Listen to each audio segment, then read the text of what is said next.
Mark in the count. The swing arm now coming back as our countdown continues.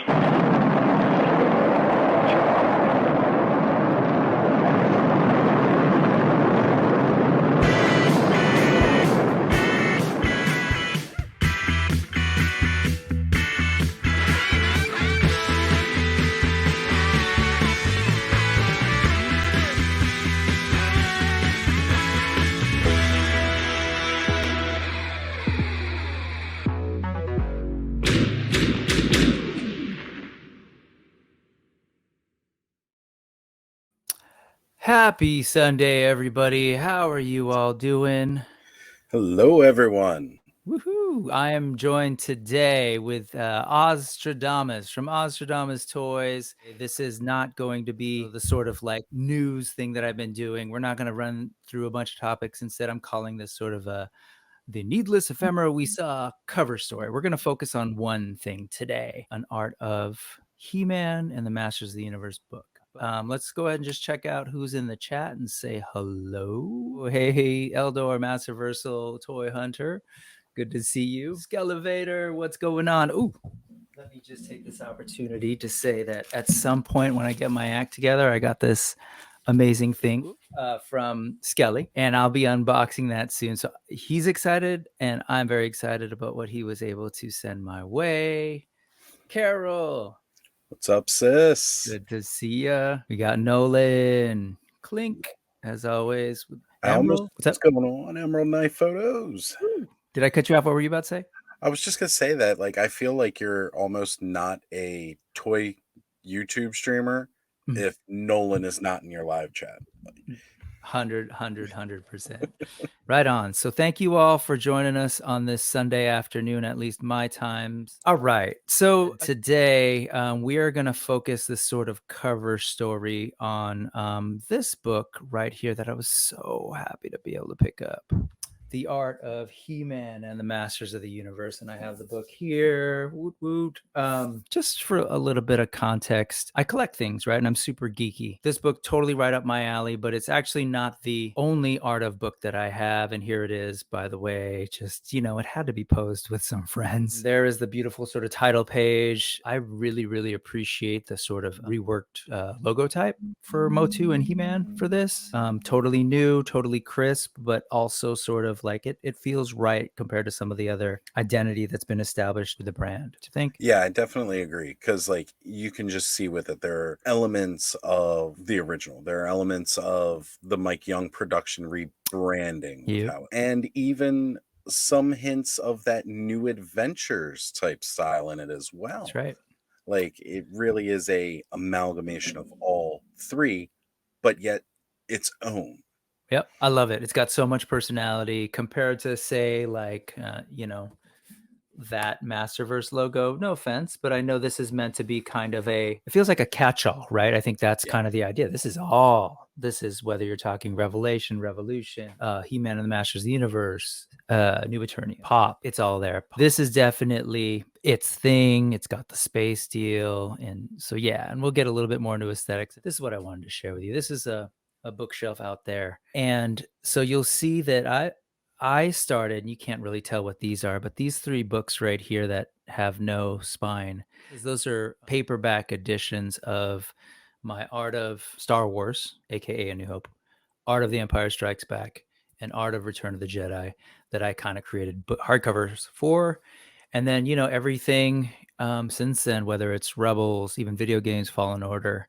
That said, I'm both like a sci-fi fantasy comic book nerd, a toy nerd. But as you'll see, it's really Star Wars is where the thing is at, because that's where I started with the Art of. And then, of course, I started picking up some He-Man books as they started coming out. I share all that as context because, like Oz, I love what these Art of books can offer. They give us kind of this cool behind-the-scenes look at the thought process and, you know, all the work that goes into it. Yeah, absolutely. I mean, especially like, again, growing up with Star Wars, when they started coming out with technical journals, the Ralph McCree concept art books and everything like that. Yep. Huge fan of seeing all of that and then seeing where it travels to. Yeah. And then working in the video game industry and being a sucker for collector's editions, quite frequently collector's editions come with art of books for the game, Yep. where you look into this fine art detail that really goes into the development of these video games. So I absolutely love seeing this because it gives you so much more insight than just what you pick up off of seeing the finalized scene. Like, this is where we kind of started with it in concept, Mm-hmm. and this is what it's evolved to. Yep. And I do want to highlight Sean. Well, hey, Sean, I don't know if you're here or just saying hi. And I believe it was last night, Legends of Grayskull, right? LOG. Yep. My brain. So Sean and Dooch, or is it Dooch? The Dooch. I get like, I don't want to pronounce that with an accidental French accent. So the Dooch. On their podcast, they actually broke down this book too, and did a great job. So it was really cool to hear their takes on it. I want to do something similar, but maybe take a different focus. So when this show came out, Oz, it was kind of a big announcement, right? We knew at that point that Revelation was coming, and then there was this announcement. Right. A second show. I think they were kind of right around the same time. And they showed us a couple of like stills and images of this gigantic, exaggerated He-Man, right? Super huge on top, skip leg day, right? And people were scratching their heads, humming and hawing. And, as we do on the internet with very little information, we start to make snap judgments that, at least at the time, controversial as it is, they were saying was a sort of continuation of the Filmation continuity. Hope I didn't trigger anybody. So that signaled, cool. Hey, old folks, right? Hey, old. Don't worry. We're going to do some stuff that but heads up, we kind of want to reach some younger people, right? In a language and an art form maybe that appeals more to them. So yes, it's CG. Yes, there is an art direction that might be similar to some things that they're more familiar with, right? But we are still going to have a character named He-Man and a Tila and a Duncan and a Cringer / Battle Cat. They might just look different than what you're used to, right? That's right, definitely. And in order for something to truly continue, it has to introduce new. Yep, absolutely. Because time moves on. Sorry, again, old people. But things need to progress, which actually, I mean, it's not unique to He-Man, right? I showed you this, and part of my intention was I do embrace what happened in 2015 and everything that came after it. And I know there's a lot of consternation and frustration with some of these newer Star Wars movies, but things change, right? And so I'd already kind of gone through that process with Star Wars. And let's be real clear, I went through that process with, lest we forget, Transformers. I went through that process with G.I. Joe. So I want to like put some things into context here for a second, because that's where I was coming from. Yep. And the reality is none of those things were really, truly reflective and completely captured the things that I loved as a young person with these properties, but kind of went with it because frankly, like where I was at was like, oh, wow, I get to enjoy these things that I love without like going back to the same old that I knew like frontwards and backwards. You're giving me something new, and there's people going to be talking about it that maybe never heard of these properties. To me, that's a win-win. But I understand sometimes people are like, nah, they changed it, not good. But, as Nolan points out, right, yeah, G.I. Joe, TMNT. And let's be real about some of those properties. Again, I'm not going to yuck anyone's yum, but from where I stood, some of those things, we kind of just had to grin and bear it, because I was just like, oh my God, someone actually cares about, I don't know, G.I. Joe, whenever those movies came out. And man, those were nothing close to what I knew. God, right? No, not at all. With questionable choices in certain roles and overall story performance as well. Yep. It's just one of those things, like, it's like, hey, this is great, we're getting it. Is this Sunbow animation? No. Is this Marvel comic G.I. Joe? Yeah. No. Yeah. This is its own thing. Yeah. And that is okay. Yep. And Sean's chiming in. Love his insights on MOTU stuff in general. It says it has to evolve eventually. Masters has barely had a chance to do that because every time they tried, and if it fails, they shelve it. Absolutely. There's this sort of like knee-jerk reaction. It's like, oh no, let's move on. We can't do it, right? And Transformers and TMNT have showed how they can keep evolving 100%. I think, and I think that's the tricky part. I assume a lot of that has to do with the fact that Mattel doesn't have the same control that it once did over Masters of the Universe. So I know for a fact there's a bunch of different cooks in the kitchen, right? In terms of like, oh, no, we can't keep doing this. That's not, I get it. And they have to get a lot of people on board in order to do something. So I can imagine how complicated that might be, how expensive that might be. And at a certain point when you're trying to revive an old brand, I get why maybe a company might get a little bit skittish, right? Anyway, let's get into the book a little bit on this spirit of knowing that they were intentionally trying to create something that would appeal to a new generation. And so I do want to say real quick, YouTube gods, Mattel gods, Dark Horse gods, and by gods, I mean corporate masters. Let's be real clear. I want to talk about your product because I think it's important, and I want to express some like appreciation and sort of like share it with folks. Not in the spirit of bootlegging it. This falls under fair use. Definitely not going to show the whole book because I'm going to tell anyone who is on this or maybe watching in the replay, you should definitely check out this book. We're just sort of going to skim the surface of some of the things that are in here. Hopefully this will be helpful. So not looking for a copyright strike. All right, starting off the intro. So in this case, you had Rob David and Jeff Matsuda, two of the big creative forces behind this, both on the production end and on the art end, doing this introduction. But I love that they sort of contextualize it here, what that was like to grow up with Masters of the Universe and all that it meant to him and to many of us, right? And I read this and I'm like, yep, I was there in the 80s, right? The Death Star above Endor is just blown up, yada, yada, yada. Here comes He-Man. He says, this character had a story that he says made me feel like I could do anything. See, He-Man had an alter ego, Prince Adam, who nobody thought had the makings of a hero, but inside Adam was something truly strong and special. And to think about that for us works so well on multiple levels. Yes, it's the King Arthur story that I think resonated with many people for so long. Yes, it's the elements of the hero's journey that Luke went through, right? And that eventually Rey goes through. But for us at that time, it's a kid that people thought of as clumsy, as, lazy. I don't know how many kids of the 80s we've got on here, but if you're anything like my experience, I was often called lazy. I was often called like, hey, turn that off and come do something, right? We're still called lazy. Even to this day, we are still called those lazy kids.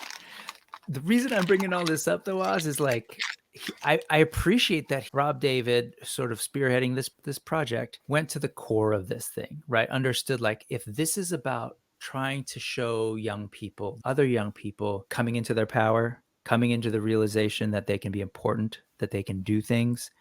That's right. That's a great start, right? Doesn't matter if it's 2023, kids in 2023 or kids in 1995 or 1980, whatever it is, right? That's something that I think is super important for young people to go through. So like right off the bat, they're starting with some of the important pieces. But then it's like, okay, but that could be any story. But no, right? We've got the elements here of the magic key being the sword of power, transforming himself, all of this stuff. Fast forward through his thing. I just want to sort of highlight this part, because I know a lot of people have opinions about shows, and I'm kind of try to be careful about it. I can be very critical. So I always have to remember, especially as someone who's been involved in sort of like creative work, that nobody sets out to do a horrible thing, right? No one sets out to create a thing that's going to make people upset or frustrated, and that there's a ton of work that goes into this stuff. So Rob David starts off and is just like, man, the amount of passion poured into this series by everyone who worked on it, and he lists it out. I kind of want to remember that, like they had an idea, they wanted to be creative, and they did this thing. So to start this off in the spirit of appreciation, because I know there's critique out there. Yeah. And then they move on to lead sort of artist and art direction, the person largely responsible for the look of the show that I know that people have really strong opinions about, and that's Jeff Matsuda. When you hear that name, is that a name that was at all, or Rob David, familiar to you, or maybe like reminded you of anything? Rob David, yes. Mm-hmm. Mm-hmm. Not as much with Matsuda, but then it's like you start looking into it and you realize, like, wait a minute. Okay. No, I do recognize. And then you can start tying similarities with other things you've seen. Mm-hmm. And that is, again, one of those key things that I love about artists when they leave their signature and you don't even realize that it's there because Mm-hmm. you can see the themes. Absolutely. And so when I asked you about his name in particular, Jeff Matsuda's name definitely popped out. And when I saw that he was involved in this, a light bulb went off because I completely remember him from the 90s.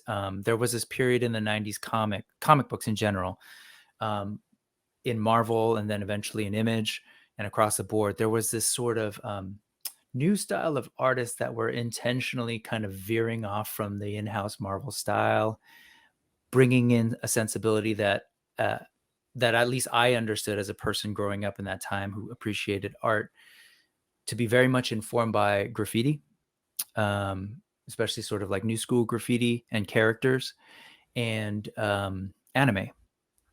And so I remember Jeff Matsuda. I was like, man, I went back to look at his work. I was like, oh yeah, I remember you worked on Onslaught, the X-Men. Like I remember that, and I remember being intrigued by the sort of exaggeration of features that you totally see in this work. So Yeah. just want to say, like, these were folks that like whose work that I was familiar with, and but it wouldn't have necessarily been people that I would have been like, oh, they should do Masters of the Universe. So Yeah.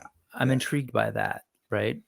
And so he kind of goes through again talking about loving He-Man in the beginning and sort of his background, talks a little bit more about like how they went about things, the creative process.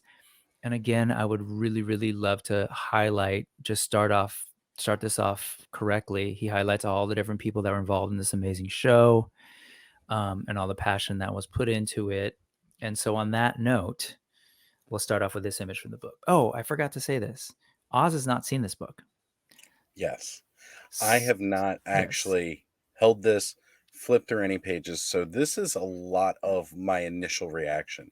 So the fact that right off the bat, when going into a art of He-Man and the Masters Universe, highlighting the passionate people behind it Mm-hmm. helps me understand just from a standpoint of having seen all 3 seasons of it. One of the reasons why I feel that it's so good, because I noticed that the people that were making this new product had to have been passionate fans about the original product Yep.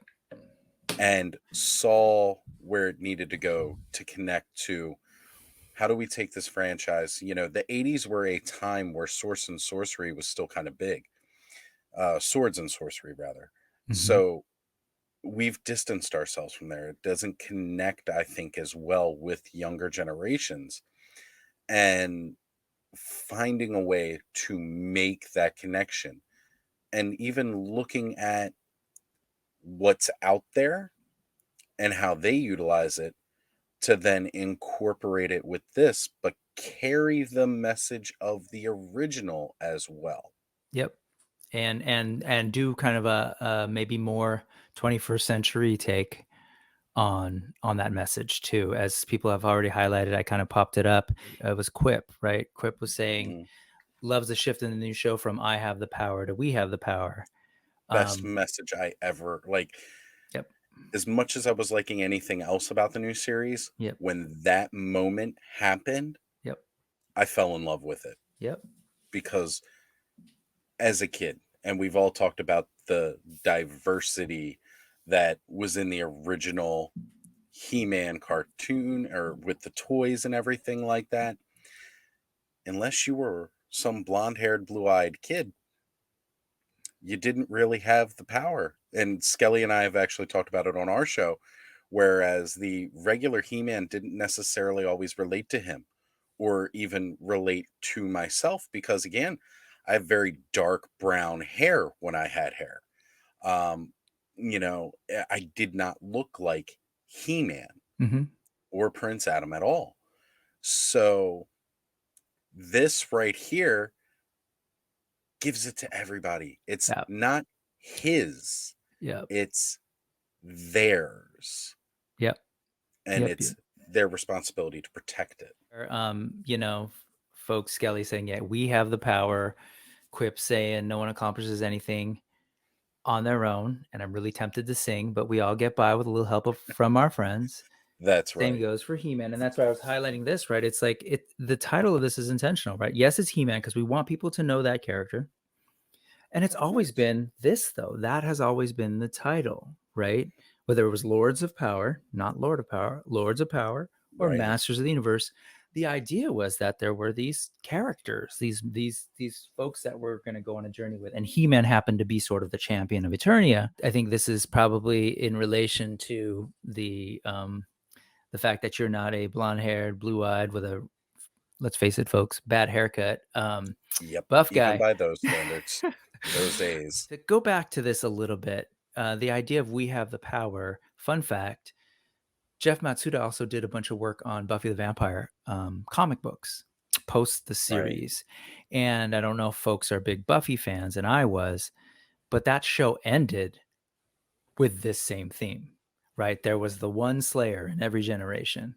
And spoiler alert for a really old show, Buffy essentially says, nah, why is it for one generation? And she essentially distributes that power to essentially an army of slayers, because notion that, no, I can't get this done as one person. It's been too much for one person. We need to come together, which is the lesson that she learned from hanging out with her, what they called the Scooby Gang, her friends. Yeah.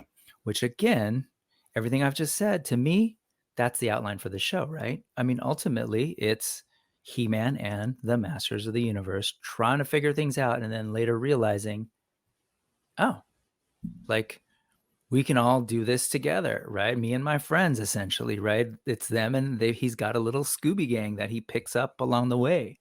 Not all clearly heroic. They're all on their heroic journey with their sort of arc, but they go through some things and land in as sort of heroes alongside He-Man's. Sean says, my kids lost their minds when Teela and Duncan and Crittender all had the power. That proves how potent that idea is for kids.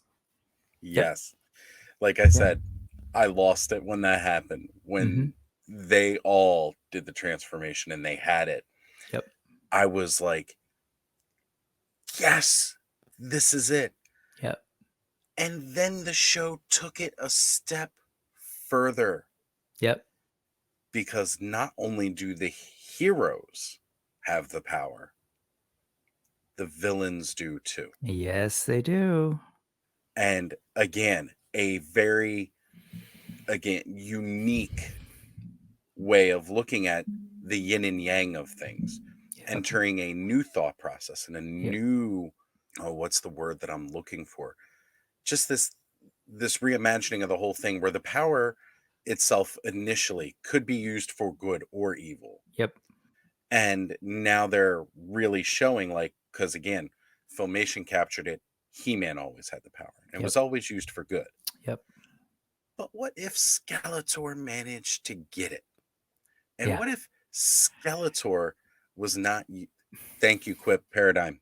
Yes, that's it. The paradigm change that they did with this to fully showcase, well, what if somebody decides to use this power for evil? Because the heroes always had the edge. They had the power.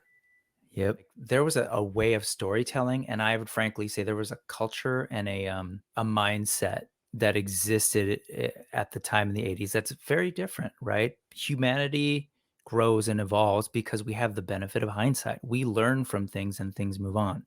So at that time, we were teaching kids all about, like, there is the hero that we all focus in on. And sometimes we see, they have friends and heroes, etc. But it's a very 21st century thing. It's a very, like, actually end of the 90s and moving forward thing, where we started moving towards more of a sort of ensemble cast, right? I remember sort of like growing up with sitcoms like, I don't know, Different Strokes, where ultimately it's about this family, but really, like, a lot of us were there for Arnold, right? or Yeah. Yeah. and so then we move on to like what were the big shows later in the 90s? It was like, yes, the show's called Seinfeld, but it was as much about Kramer That's right. and right, Elaine, Elaine. right, Yeah. and the whole crew. Friends was the same thing, and I'm just pointing that out as kind of like this sociological kind of like paradigm shifts that we saw. Then, of course, I already sort of shared Buffy, where the big ultimate ending of that was it's not just me. Like I've learned from my friends, it's not just me, the chosen one, right? And so now we get to this notion where you're retelling He-Man, like, as you've sort of said, it's about sharing that. And then I think ultimately it boils down to this notion. I'm super getting geeky, but and intellectual, but we have the power. And I think ultimately, as you pointed out with the good evil thing, we all have power. And the powers come in our choices. So if you look at all of these characters, it's just a series of choices, right? Which is very RPG.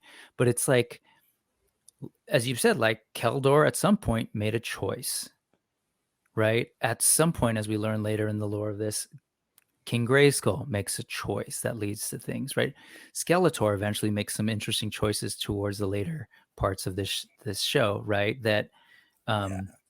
anyways, we should move on. We get it. And so, on that note, we have the power. It's actually not just about Rob David and Jeff Matsuda. And if I could just take the moment to sort of acknowledge, this is in the back of the book. I'm a big credits person.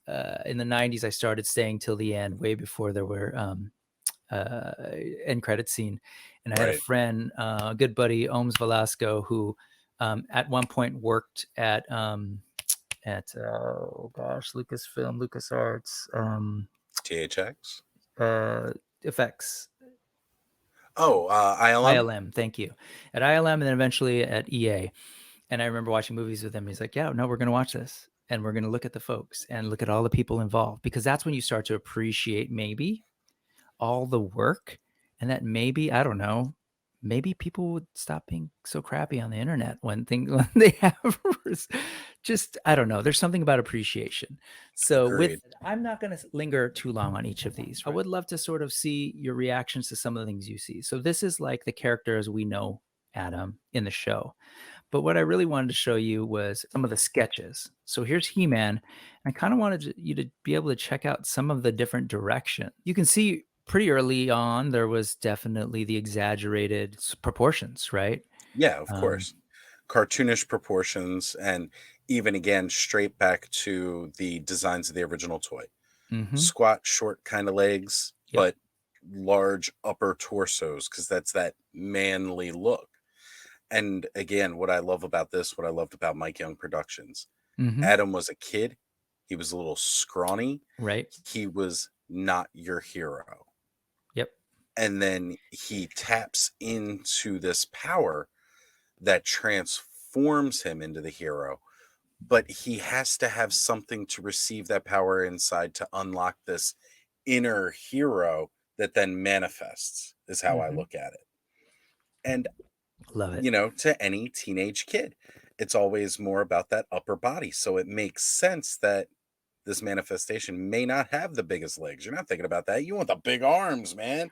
You know, that's what it's all about when you're a punk teen that doesn't know you should build the whole body, not just your chest and arms. And if you take a look even here, you'll sort of see maybe a little toned down. This is very similar to, the proportions of closer to like the original toy. Yep. But cool to sort of see the directions and then playing with kind of motifs of like the wolf. And again, I just appreciate the thought that goes into these things. Yeah. Not the wolf. What was it? It was the Tiger Clan? I think it was the Tiger Tiger Clan. Clan in this. Yeah. Yeah. Yeah. Because of Cringer. And Right. So that's interesting. I look at this and I kind of see that with the ears, but I also see the skull of sort of gray skull. But I'm yes. sure, Anyway, just we'll flip through. I wanted to show you some of this stuff too. Right? They definitely did some exploration. Anything strike you or? Well, one thing that I key off of right off the bat is I remember a lot of when the first images of how He-Man was going to look in the new series that they leaked from like the toys and stuff. And everybody's complaining like, well, where's the harness and everything like that? Like he's wearing all this, like the shirt and everything. And I like that, again, they probably did some test market stuff to see what really reaches to kids these days. Mm-hmm. And that whole idea, like they started very close, like you can see they started with that original more harness look to it, like Yep. especially in these several sketches right here. Mm-hmm. You can even see this version on all the way to the right there with the more enhanced Mm-hmm. pauldrons and Yep. stuff like that. So they were like, okay, do we want to go with this more toned down look? Do we want to have him, maybe wear a little bit more clothes?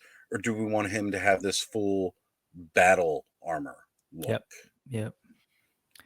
And I can appreciate all the sort of work that goes behind this, and then eventually kind of, I wish I understood how they maybe landed on their final decision. But I talked to you about as we were starting this, like, let's see if we can do a little bit of kind of reverse engineering. Like, if we look at some of the aesthetics that they eventually landed with and explored, I mentioned that Jeff Matsuda very like graffiti, kind of what they called new school graffiti, and kind of Hmm. with all that like characters with exaggerated proportions, and anime. And I'm thinking video games too, right? I mentioned to you earlier, Definitely. like, what is a 21st century kid looking at, playing with, experiencing? And it's like things like Overwatch, I totally see in here. We see like the Buster Yes, Swords, right? Um, absolutely. we see a little bit of the Fortnite kind of in the sort of like, as especially as we move through, it's a mishmash of stuff, right? On the one hand, you've Yes, got a burger person. On the other hand, you've got a ninja. On the other hand, you've got a space person coming in on a glider. And there's a certain level of freedom that I think 21st century kids have and enjoy in their pop culture that doesn't say, no, they have to look and all fit in a certain thing. It's possible to right. have the quirkiness, right? Well, and that's a core theme to Masters of the Universe all the way back to the 80s. Mm-hmm. That original lineup was this ragtag group of masters with like their own unique styles and set. Mm-hmm. And again, you see that in Overwatch. You see that Yep. very much like League of Legends and in video games today. Yep. And again, you see that with um, Fortnite, especially because there are so many microtransactions and how you can personalize your avatar for the game. Mm-hmm. And it was one of these things where you see, like, I don't know again what their entire idea was with this, but this overall idea of diversity in a Mm-hmm. way of Mm-hmm. we're going to have everybody find something that they can relate to and manifest themselves into. Mm-hmm. And they really did well with this and that. And this right here, not having seen this before, this is neat to look at. Well, how do we want to have He-Man look? Yep. And as much as he is a man in body, the final face that they ended up with is still very much a boy It is. Yeah. because he's got Closest. that, I think this one here is probably closest to what they landed in, but yeah, there's probably yeah, some better shots. the shaggy hairstyle because he doesn't really Mm-hmm. care how his hair looks kind of thing is very, young man, like, Mm-hmm. yeah, I don't really care how my hair looks kind of thing. Um, and like if he were to go like straight with like one of these more clean cut looks at the top, or again even at the bottom there, that more stylized like vintage look on the right that's just Mm-hmm. hideous, uh it doesn't work as well because like again you're still supposed to see yourself Yep. in that manifestation, so you can still see the boy Yep. in this, Yep. but it is now a man. And what is a boy that is becoming a man, especially in our society? Well, what does that mean? Right. There's no direct rite of passage that brings you from boyhood to manhood. I want to highlight Sean's comment. The fact that the OG toys, like way back in the 80s, right, real quick, they started doing variants, right? Here's Yeah. Battle Armor He-Man. Here's Thunder. Oh my God, Thunder Thunder Punch Punch. He-Man, right? And then, and I know it threw us all for a loop. Then there was New Adventures, right? Oh, actually, there was also, sorry, before that, it's a motion picture, right? So Yeah. there were just, they started that, and pretty early, and it definitely got a lot of us sort of used to this notion that he can look like a bunch of different things. Okay, Yep. let's moving on. Whoa, let's see what's next. All right, I'm gonna quickly kind of move us through, but just want to name this is to me super Overwatch, super like again So much. just to be real clear, my references are kind of limited, but this is what I sort of see. And for context, I do have two young ones, a 9-year-old and 11-year-old now. But I also for the last 20 some years have been working with high school students. I teach high school, and I've seen what they've been into as high school students, and I've always sort of asked, like, what were you into in middle school? What shows do you watch, or if anything? And I learned my lesson when they started to say, what do you mean by shows? Because it was just a very different reality once we got to past the internet age. But again, the Overwatch thing seems to be a thing in terms, and I've always been intrigued by that property because it was very like I saw the anime elements that I loved mixed in with the sci-fi elements, Yep. mixed in with the anthropomorphic animals that I know we love, right?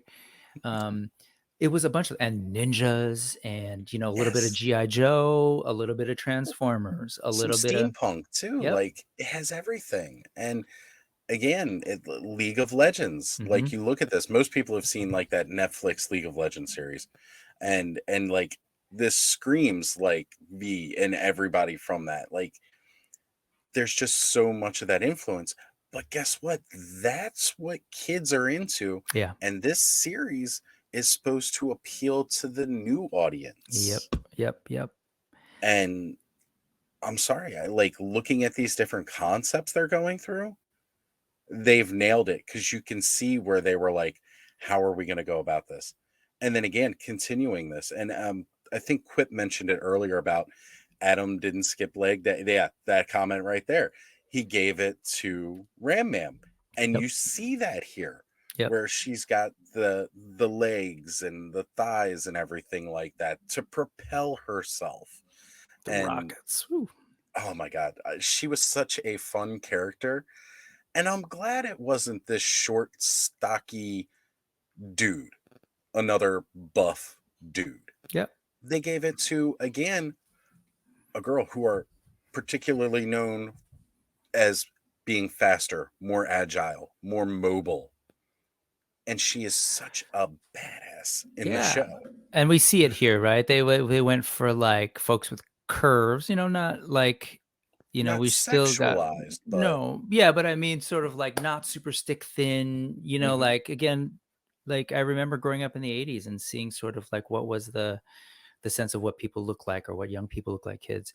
And there's variety here. And on that yes, note, I do want to say you said that it wasn't here's we can see that like I love just simplified silhouettes, right? And gestures to kind of right, really communicate an idea. And a lot of that is like what resonates just from a silhouette or shadows, right? And just a shape.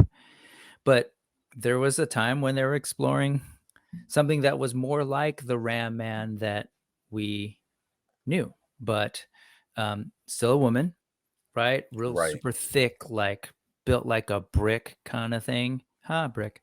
But very, Viking markings, which is pretty cool. And it's kind of cool to see them run through this. So, it's we might all have different sort of opinions. Like, I don't know. Yeah, part of me likes this a lot. Like, oh, what would that have been like? Well, yeah, Because mhm, it's different from, again, what we were used to, mhm, and yet still, you know, it all the elements are there from what we were used to, mhm, but they still changed it and made it new. yep, Like the little drawings of having a grappling hook or having a jetpack to propel mhm, you, mhm, mhm. you know, giving you these elements of propulsion that springy legs just really don't give you. And I think it's unique and wonderful and amazing. And again, just even showing the little emblems down there at the Yep. bottom Yeah, me too. I and geek out on this stuff so hard.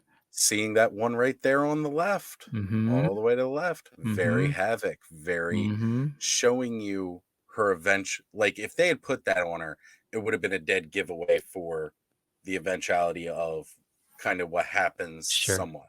Sure. I don't want to spoil too much for anybody who hasn't watched all 3 seasons, but, that would have been a really spoiler, on it. But then it's like they still give you, I don't know. I was just seeing these concepts makes me appreciate her so much more. Right.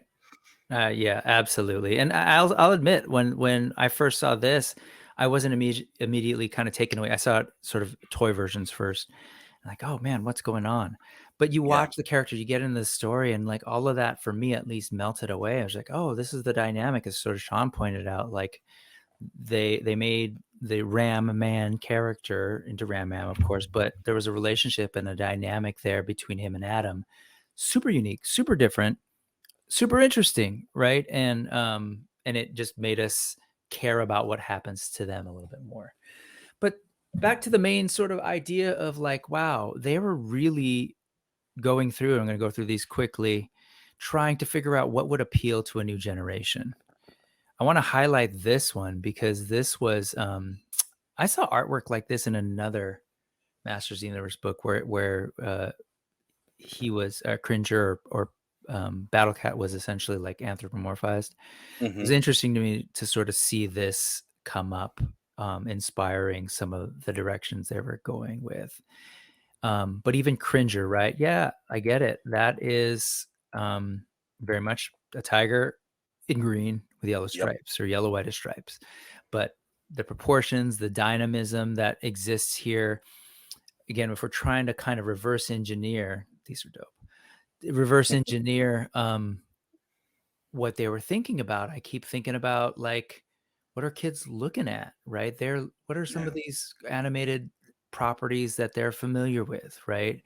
And so I don't know. I'm thinking of like definitely the anime pieces there, but just like some of the DreamWorks animation stuff. I'm thinking about Kung Fu Panda a little bit with the way they did that. Madagascar, Yep. those different style of animation and how animals look these days, again, compared to like what we kind of grew up with and how animals looked animated back then. Right. And they knocked it out of the park. So I will admit, I'm not a big fan of the armor on this, but if I take myself out of the equation, again, story-wise, I was cool with it. I like the dynamic. Sure. But when I think about like my youngest, definitely this design resonated with him and he likes a lot of anime and he likes a lot of like spaceships and tech. And yeah, I don't think the whole sword and sorcery thing lives in the same way for this generation as it did for me. But definitely the tech piece. Well, like Quip nails it right there. He's saying Pokemon. And it's Pokemon, it's Digimon, it's that anime animal element. Yep. And it works because that is more of what kids are familiar with today. And again, we're reaching a new young audience. So is it my favorite Battle Cat? No. But my son certainly thinks it's probably the coolest Battle Cat he's ever seen. Yep. And that's what they're going for, right? And that's, again, your son, my kids, younger people in general. This is the thing. And this is well-worn territory. We're not telling you anything new, but for a brand to exist and cut through the noise, because frankly, 21st century entertainment is so like subdivided, right? You don't have the same 13 channels that I did when I was a kid, or even the same like 20, 30 cable channels anymore. It's you do a search and you find the thing that you want. And so even when it comes to like, I watch you guys talking on Toy Frenzy a lot. We sort of ends up back to punk rock, for example. And even that as a sort of scene and as a genre has become so fragmented just because I think people don't do music and subcultures the way we did. Everything is like, no, I look at everything. I mix everything. Or if I'm into a particular thing, I can find it. So when I look at this, it's not just the heavy metal van imagery that's fueling this version of Masters of the Universe, but it's also very much so this sort of like street urban hip hop, like again with a graffiti style, and we've got, you know, I mean, if you take a look, and I didn't point it out on Adam, he's wearing a hoodie, right? I'm from the Bay, like the hoodie is a uniform around Right? here for my, you know, for the students that I work with, the hoodie and the AirPods. And for a while, folks were, you know, and some people will be rocking these like on Bart. And that's what she's got. If you take a look up here in her sort of headphones, she's got that stylish hoodie. It screams at me like, even like, again, video games, Jet Set Radio. Yep. Like, Yep. she looks like she should be rollerblading around and tagging, which when we first get introduced to Tila at the very beginning of the show, that's how she is, That's right. you know? And so, like, the end aesthetic, I think, is exactly where her character needed to be. Mm-hmm. And looking at her concepts is definitely the most deviation. But again, Quip was saying earlier about Crass and Ram Mam, and again, even Sean saying there, like, talking about the story arcs and the evolutions of these characters and where we see them to start and where they come. And I believe even Sean mentioned it before about Duncan.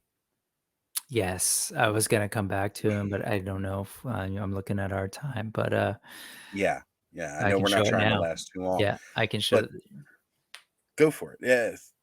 Oh no, just highlight it. What? Go. Feel free to talk through it. What were Yeah. you saying with So Duncan? seeing these concepts and then seeing where they end up and the evolutions of these characters and how the power is within them Mhm. already Yep. to overcome these obstacles or these character flaws, it's so empowering. And this is where our kids need to learn it, that you know you guys have it within you to do it. You just need to be give that's right, buddy. I think, I'm sold on this book here with these few brief images because I want to dig into the rest of this that we're not seeing here. Yeah, and Um, we've only got limited time, but yes, right. and which is good, right? Again, that's kind of what I wanted to do. Again, don't hit me with a copyright strike for showing too much of the book, because I'm not, and I think it might interest people in sort of what's going on with this book. Real quick, I do want to highlight again, just this is it, right, Adam? Yeah. Also screams Splatoon for Nintendo. Those designs look so similar. Again, Yes. it's like they're feeding off of one another. They're recognizing sort of like what young people are looking at and vibing with and liking, right? And so they're trying to reach that new generation. And so I don't know how well they hit it. That the jury is still sort of like out, I think. I But just don't think it has the exposure. yeah, which I think brings me back to the idea of that when we were young people, it was like, hey, after school, there's some cartoons maybe on two different channels, right? And in the 90s, it was like Fox or whatever, and there's syndication. And so there was like a set of programming for young people, and maybe you could fit 6 different shows or 4 different shows. Now it's like, even on one platform on Netflix, how many different things between one of my favorites with the Dragon Prince, right? They've got Yeah. the Guillermo del Toro stuff, sort of universe that he's got. Is it on Troll Hunter? Yep. They've got this, right? They've got the DreamWorks She-Ra and the Princesses of Power, right? There's just all sorts of different things that they can look at and choose from. And really, you have to choose it and you have to find it. So, but then again, there's stuff like this. Quip is saying this running at the same time as Motu Revelations probably muddied the waters. And I do think it did. And I was trying to wrap my head around what the thinking was. And I really do think that it speaks to their sense that like there's a split. Quip, you'll appreciate this. I was going to say bifurcated. There's a sort of split audience, right? There's like the old folks are going to watch this one He-Man, and then newer folks maybe we can get them interested in the concept, right? Yep. And then I'm assuming that when we say Masterverse, right? I do think part of the grand design ultimately was to bring everything together, right? And you can That's kind the of see idea. from some of these, right? This idea of merging worlds, and that happens in this That last season, right? Yes, that picture, that Mm-hmm. image right there and what it Mm-hmm. conjures, and uh, again with this show, Mm-hmm. that is gorgeous, and they've really they've captured that essence. If this was a concept or a storyboard panel, and then again, go watch the show, Yes. and you will see where this scene is and how it leads to this confrontation of very that epic movie moment of 1987, which even this has those elements, by the way. You can see it, you know, let this be our final battle. Battle. Yep. And Yep. it's just that epic. But then it's not. Even then, it's like it builds up and it culminates to it.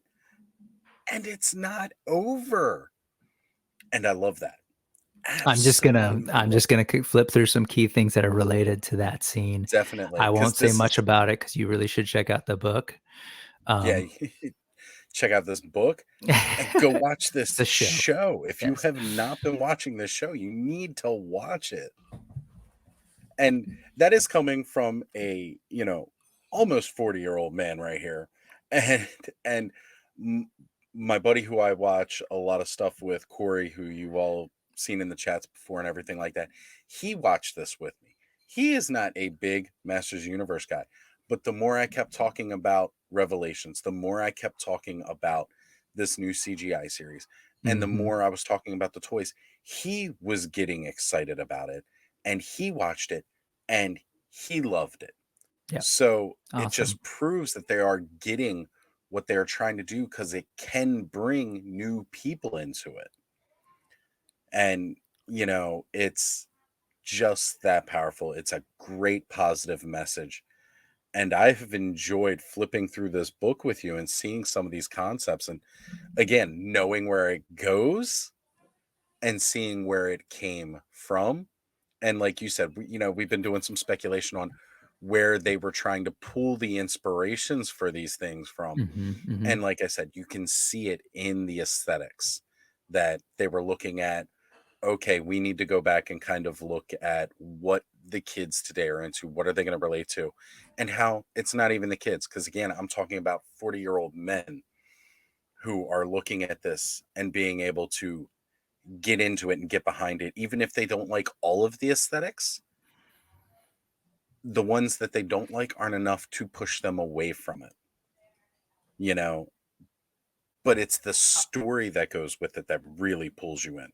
And I'm 100% with you on there. And I will say though, just again in the spirit of who I think they're targeting, to all the old folks that are here, if you watch it or you don't, it kind of doesn't. It's not for us, right? And remember that, like, at least for this show, like, but I think there's plenty for us if you watch it. Don't get me wrong, there's Yes. plenty there. Oh my But God, yeah. if there's a way to like, I'm curious. I wonder if young people um, are finding it or watching it and how it resonates. That said, I haven't heard, but what the status of the show is. But this is the stuff that's been making the rounds on our sort of like toy tube circles, right? And Right. so a lot of folks have been talking about this. Do you happen to know the status, or does anybody in chat know the status of the show? Has it been renewed for a new season? I know what's the deal. It has not been officially canceled. Okay. They have done all the original ordered seasons. And does that up to 3, or does that include the next? When you say That all the is originally ordered 3, seasons. Okay, got it. because it was one story that was written. 3 seasons were ordered, and honestly, everybody thought it was going to be canceled after the first, which I was really kind of Mhm, getting upset seeing all these people say that, even though there was nothing that did say it. And then it's like, oh no, we've got the second one coming out in like 3 months. And I mhm, was like, oh, that's great. And then they're like, well, we got the third one coming out in like 6 more months. And it was like, mhm. oh, great. That's fantastic. They're not done with this show yet. We have not heard if they are going to do more, but clearly they have a plan. Yeah. And it's not like they have done, they haven't canceled it. I Okay. think they're just Okay. kind of waiting to see how things keep going right now. We know that we have Revolution coming. It's already underway. They are still on schedule to try to work with a new movie that will be starting That's right. in April. Yep. As things stand right now, that movie is greenlit to start filming April. They may be looking at, okay, well, really overall, what is the reaction we're getting for this? And I think that might be one of the reasons this book came out. I'm assuming so too, because if you think about what's shared right here in these pages, first Yes. off, to be clear, if you go through this whole thing, there are teases throughout of either things that they were thinking about, story points that they were thinking about, and then right at the end, they're just like, here's what's coming later, right? Like, so they straight up said there's more that we have planned that we can share you. And I think I would like to think that this is kind of a tease of what is actually coming. That said, let's take a look at this before we close off. Oz, you've probably seen this already. Essentially, it reveals, like, if you've watched the show, we learned that there is a larger force behind a lot of what's been happening, even beyond Skeletor. There are things that are bigger than Skeletor, bigger than Yes. Evelyn, and that's essentially the Horde. We saw Hordak at the very end of season 3. Mm-hmm. And this is essentially what they were thinking about. I don't know if these are final designs or what, but this is their take on the Horde. I mean, this is not that far from the Four Horsemen's take, both in 2000X and in Classics, of where Montana was, which is gorgeous. Just he does only have 2 legs, but right. But again, it calls back to that idea that the Horde is the monsters. Yep.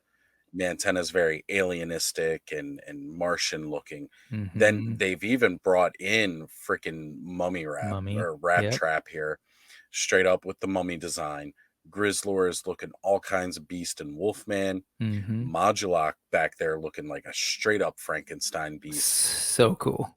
Leech rounding everything out with his creature from the Black Lagoon fish thing. Yep. And we already saw Hordak. We've already seen the toy of Hordak. And if he does not straight up call Vampire Nosferatu, like straight to you, you must have been living off from under a rock. You know, since the modern day imagery of vampires, they're calling to that. And I think it's great because if what the bottom part of this season talks about and coming to Earth, well, how great is it that these monsters from another universe are coming to Earth and relate to things that exist in the Earth world? Yep. And the nightmares that are already given to people with that. Okay, we'll start there. As you said, this was them. At some point, they would potentially end up on Earth. These are the very like model urban fashion. But can I also give a call out to the fact that Keldor is the business tycoon villain of the 80s? Like, yes. Right? Yes, Xanatos vibes all the way. Yeah, just really buff. But so who? What am I blanking? Who is this woman meant to be? That's Marlena. Oh, that's right. Yes, thank you. You know, I don't need to show you. I'll just say check out the book because there's a whole section on Marlena a little bit earlier. That's pretty fascinating. But yes, the idea here is, and again, it's been covered elsewhere, that they have to find a relative of Adam, his long lost mother, who is on Earth. And for some reason, we don't know yet what the story setup is and why the Horde is going to Earth while they are also going to Earth. We don't know if one relates to the other, one causes the other. But I really love what you're bringing up, this notion that if the Horde comes to Earth, right, are they like, what's up with these creatures that have kind of become that exist in the subconscious through folk culture of the vampire, of the werewolf? Like, could they have been the Horde all along, and that the Horde have been moving through different multiverses, trying to and universes and places and planets, you know, making different attempts to conquer? And on that note, right, again, the huge potential hint. Again, we don't know if this was even approved to actually be in the show, But at least the creators of this show were thinking about Dispara. And again, incorporating something that was an entirely new element. Yep. And bringing it into their canon that they're making. Yep. You know, they are going for new things. Yep. And they're not scared to try it. The fact that we still got 2 more seasons after the first season of the show were not so well received, and the new concepts they were bringing into it and all the fanboys screaming, it's like they were just like, hey, you know what? That's cool. I'm glad you got your opinion, but you're not our target audience, so mute. We don't need to hear what you have to say. We don't care. This isn't made for you. And you know, let's just close off with some images. But here you see Cyclone, here you see Stondar. Right. It was, again, somebody that's never really been media friendly, or in the media friendly. The final payoff of seeing Too Bad, who they've teased since season 1. Yep. Like, this is phenomenal. I love this. Yeah, I think on I'm not sure if it was Sean or the dude just talking about the elemental sort of nature of these. I love that too. Another great concept. Speaking of elementals, right? You've got Moss Man. And then Neutrala, the unnamed one. Oh goodness. Yeah. I love this. Just love it. So, one, the book is really fascinating. I'm glad to sort of see you react to some of these things. Like, I love me some art of books. I love getting this sort of behind the scenes look at things. I would wholeheartedly recommend, if you are a Masters of the Universe fan, not a He-Man and the Masters of the Universe fan necessarily, just if you love this IP and all the lore, I think you're going to find a lot of really interesting things here. Even if you don't necessarily like the final directions that they landed on, it's a really cool revisit of some of the things that you know and love. Here's Hordak. You kind of mentioned the vampire, right? And you can even see in this write-up, right, this notion of the cosmic embodiment of terror, right, as old as Starlight. I love that. Speaking to sort of his power. Yeah. And last thing, the sorceress, her costume had clear links to Zohar. Yes. And what always intrigued me was like, who is this sorceress empowered by, if you will, or sort of an avatar of in the world? And I did not know this. Apparently this is from, I think, of these the comics. Forgive me, I'm not the lore master, but I didn't know about Horikoth and sort of being this bat deity force thing. So again, there's a lot behind the scenes. If you're a deep lore Motu lore person, there's a lot of things that are going into this, not just as inspiration for the characters that we eventually see, but also story elements that they at least were, it seems like, intending to work into the Horde arc and everything that came. Well, and they definitely were. And again, they really showed off elements of that with Evelyn's powered up costume. Yes. Which for her was a very new concept, but it was great to see how it mirrored what was going on elsewhere in Revelations. The bat motifs and elements. And Skeletor has had that bat on his chest since 1982. Long before Hordak was a thing. Love it. All right, folks. So that pretty much brings us to time, I think, today for our look at the art of He-Man and the Masters of the Universe. I hope you were successfully intrigued by what this book has to offer to fans, long-term fans, and hopefully new fans. We got a little bit of time to kind of think about, how is this show meant to really appeal to a new audience, a younger audience, and really how is it pulling on references that they're familiar with, comfortable with, and can then embrace as their own when it comes to this version of the Masters of the Universe. So I guess some general things before we go. Oz, thank you again for joining me on this sort of news, right? News. The news, the needless ephemera. we saw cover story, if you will. I'll still be coming back with these, by the way, with sort of like shorter things. That'll be launching relatively soon, but this is kind of a unique thing. I'm kind of just toying with the channel, figuring things out. But you've been doing this thing for a lot longer, and you're seemingly everywhere. So where can folks see you in the next couple of days? Well, right after this, I'm going to be stopping in to say hey to Highly Articulated, as he was in the chat earlier, swinging by on his way to go to his stream. So I'm going to check out what he's doing. Skelly going on at 6. You can catch me in his chat as he goes over his weekly weirdos. So, folks, I hope you join me there. And then this upcoming Thursday, we have a new episode of Toy Frenzy along the way. And then, of course, as always, Saturday nights at 9, my typical streaming time. You guys can catch me there. And you can even catch this handsome devil at least once a month on my channel when we do our Legions class, talking about all things Mythic Legions, Mythos, and even getting more into Cosmic Legions now, as I know we're going to actually have to talk about that quite a bit in the next one, since we've been seeing some Cosmic Legions. Yes, we have. The sci-fi geek in me is like, I was going to say, a lot of what they're doing with that exists in this book that we just looked at, exists in Masters of the Universe. So absolutely. Right. Awesome. And so that's also with Eldor, Masterversal Toy Hunter. I do want to say, Sean.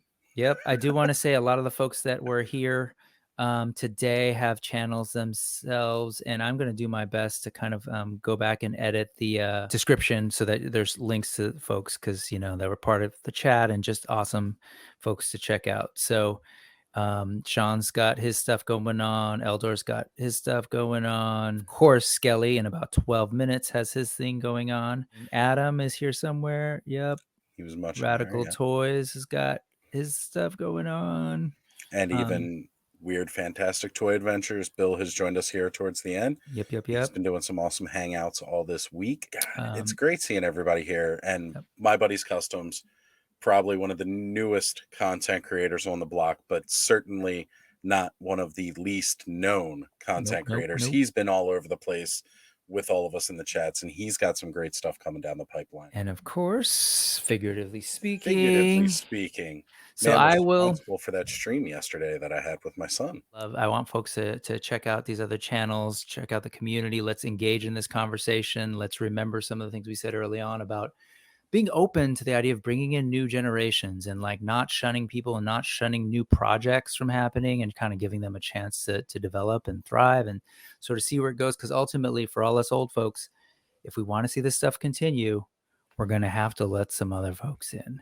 Real quick, this week, Thursday night, I will be on Toy Domination's channel. We both have kids, and we've both made up games, essentially, and ways of playing with our children independently. And we're going to kind of bring those to the table and share. I'll be sharing a card game that I made up with my kids, and essentially a dungeon crawling RPG with Lego that I've done with my kiddos. So that's happening this Thursday. I'll probably be dropping an actual news episode, hopefully in the next 2 days. And we'll see what else from there. All right, folks. So thank you again to everybody in the chat and anybody who checks this out on the replay. Please do all the YouTube things. Click like on the video, subscribe to the channel to check out some of the other things. Hit the little bell so that it bugs you to let you know, hey, Brick Something's doing something. Check the description, because I will put all these different channels that I'd love for you to sort of check out and get to know too. And I think that's pretty much it. Yeah. Sound awesome? Sound awesome? That sounds awesome to me. Yeah. Right on, folks. Let's go ahead and close it out. Thank you so much. Thank you for showing up. Peace and power, folks. Thank you. And if you're looking for even more of a toy fix right now, see the link to the left to follow a fellow member of the Legion of Lesser Toy Tubers. And until next time, peace and power.